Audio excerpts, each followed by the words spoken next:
Hello, నేను doctor Spoorthi, consultant obstetrician gynaecologist and fertility specialist, Apni fertility and andrology, Kukatpally branch. So ఇవాళ మనం వారికోసీల్ అంటే ఏంటి, వారికోసీల్ వల్ల ఫర్టిలిటీ పైన ఎట్లాంటి ప్రభావం పడుతుందో చూసుకుందాం.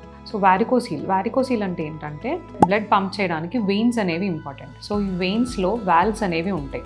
ఎప్పుడైతే ఈ వెయిన్స్లో వాల్వ్స్ పని చేయకపోవడం ఆర్ లేకపోవడం వల్ల బ్లడ్ అనేది టెస్టిస్ నుంచి బయటకి వెళ్ళదు. సో బ్లడ్ బయటకు వెళ్ళకపోవడం వల్ల బ్లడ్ అక్కడే ఉండిపోయి అక్కడ ఒక వాపులాగా వస్తుంది. దీన్ని వారికోసీల్ అంటారు. 85% వారికోసీల్స్ ఎడమ వైపు కనిపిస్తాయి. వారికోసీల్ వల్ల ఫర్టిలిటీ ఇష్యూస్ ఎలా వస్తాయి అనేది చూద్దాం.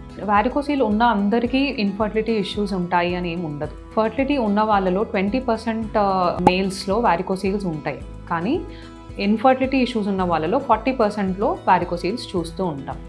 సో ఈ వారికోసీల్ వల్ల బ్లడ్ అక్కడ ఉండిపోవడం వల్ల అక్కడ టెంపరేచర్ అనేది ఇంక్రీజ్ అవుతుంది.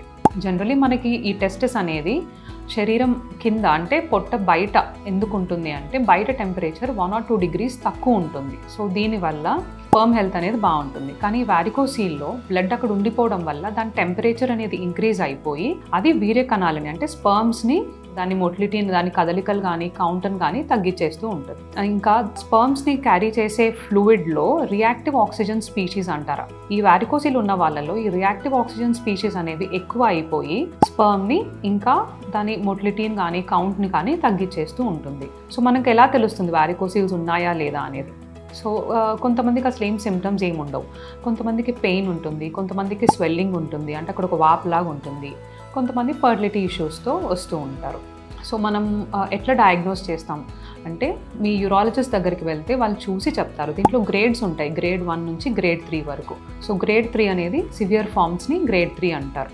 జనరల్గా ఫర్టిలిటీ ఇష్యూస్ ఉండి పెయిన్ ఉంది అంటే ట్రీట్మెంట్ అవసరం పడుతుంది, లేదు అంటే కనుక ఏముండదు. ఈ ట్రీట్మెంట్ ఎలా అంటే సర్జికల్ మెథడ్లో ఏం చేస్తారంటే ఆ వెయిన్స్ ఏవైతే ఉన్నాయో దాన్ని బ్లాక్ చేస్తారు లేదా దాన్ని టై చేసేస్తారు. సో అది ట్రీట్మెంట్. జనరల్గా వారికోసీల్ ట్రీట్మెంట్కి వెళ్ళే ముందు మీ సెమెన్ అనేది అంటే మీ స్పర్మ్స్ని ఫ్రీజ్ చేసుకొని ఉంచుకోవడం ఇస్ బెటర్.